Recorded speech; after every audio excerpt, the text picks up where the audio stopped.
नमस्कार बॅचलर मंडळी. सकाळी उशीर झालाय आणि भूक जोरात लागली आहे. मग पोह्याशिवाय दुसरा चांगला पर्याय काय असू शकतो?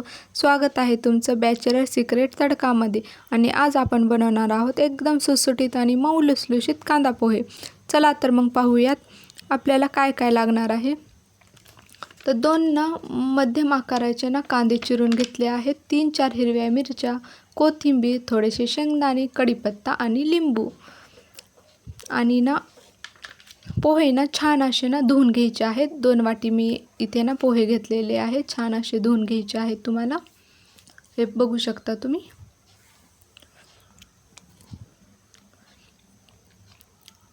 आता कढई गरम झाल्यानंतर त्यामध्ये आपण तेल टाकूयात. तेल छानसं गरम झाल्यानंतर आपल्याला शेंगदाणे तळून घ्यायचे आहेत.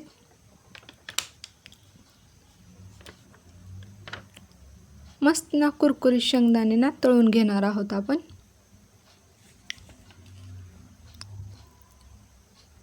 इथे बघू शकता तुम्ही शेंगदाणे मस्त कुरकुरीत तळून झालेले आहेत.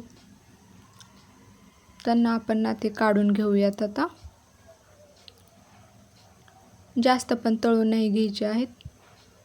शेंगदाणे घेऊयात काढून.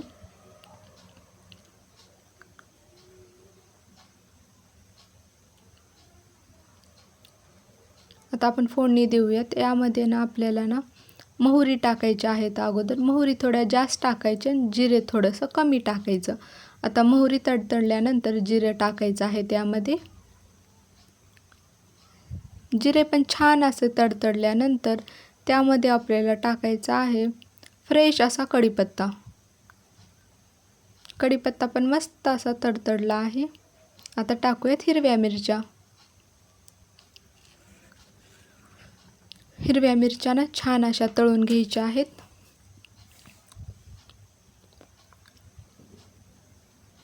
छान असं हलवत राहायचं म्हणजे मिरच्या जास्त तळणार नाहीत.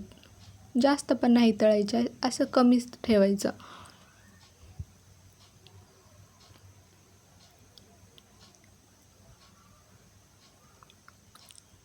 आता आपण यामध्ये कांदा टाकूयात.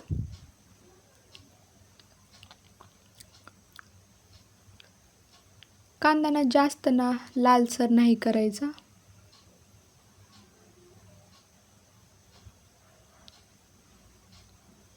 फक्त कांदा मऊ होईपर्यंत आपल्याला तळून घ्यायचा आहे. लालसर रंग नाही येऊ द्यायचा आहे आपल्याला.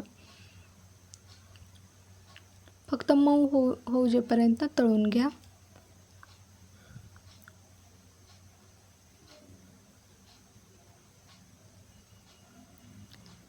तुम्ही बघू शकता कांदा असा मऊसूत झालेला आहे. आता यामध्ये आपण कोथिंबीर टाकूया थोडीशी आणि ते पण मस्त एकत्र करायचं आहे.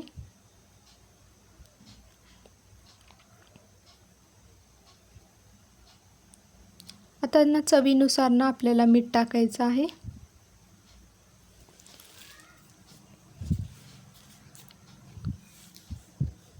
ते पण एकत्र करून घ्यायचं आहे. त्यानंतर थोडीशी आपल्याला यामध्ये साखर टाकायची आहे. कारण साखरेने चव खूप छान होते. तर थोडीशी साखर टाका आणि परत त्याला पूर्ण एकत्र करायचं आहे.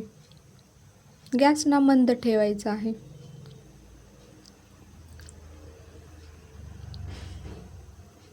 आता यामध्ये आपण थोडीशी हळद टाकणार आहोत. त्यामध्ये ते थोडीशी हळद टाकायची आहे.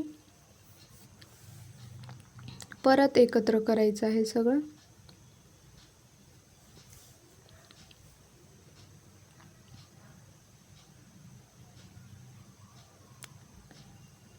आता पोहे टाकूयात आपण. पोहे बघू शकतात तुम्ही एकदम सुटसुटीत झालेले आहेत. पूर्ण एकत्र पोहे टाकून करायचं आहे आपल्याला. खाली वरती करायचं आहे. एकत्र पोहे करायचे आहेत.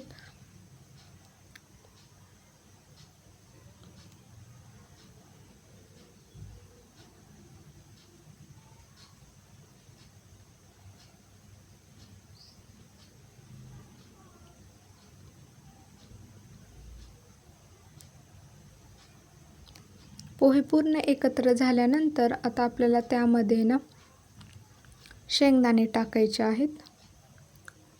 तुम्ही नंतर पण शेंगदाणे वरतून पण टाकून खाऊ शकतात, पण असंही छान लागतं म्हणून मी यामध्येच ॲड करत आहे.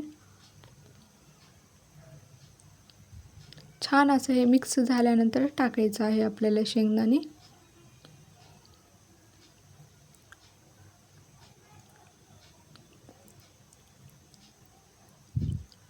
तर शेंगदाणे टाकूयात आपण.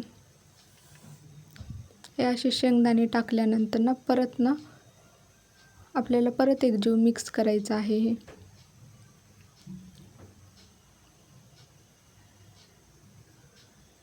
छान असं एकत्र करून घ्यायचे आहेत.